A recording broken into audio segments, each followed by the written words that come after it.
Vande Maharashtra TV news, आवाज सर्वसामान्यांचा।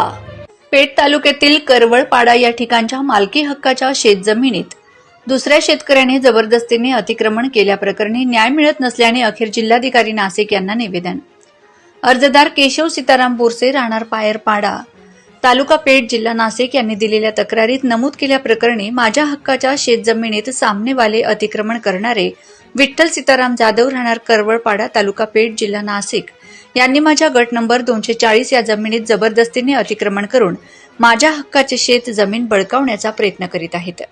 ही जमीन मला फॉरेस्ट डिपार्टमेंट कडून मिळालेली आहे। सदर जमिनीचा माझ्याकडे माझ्या नावाचा खाते उतारा देखील आहे आणि मी त्याची रीतसर पावती सुद्धा भरत आहे। त्या शेत जमिनीत माझे घर आहे, तसेच मी विहीर सुद्धा बांधलेली आहे। परंतु सामनेवाले यांनी तेथील मालकी विकत घेतली होती आणि त्या मालकीच्या जागेवर ते हक्क बजावत आहेत।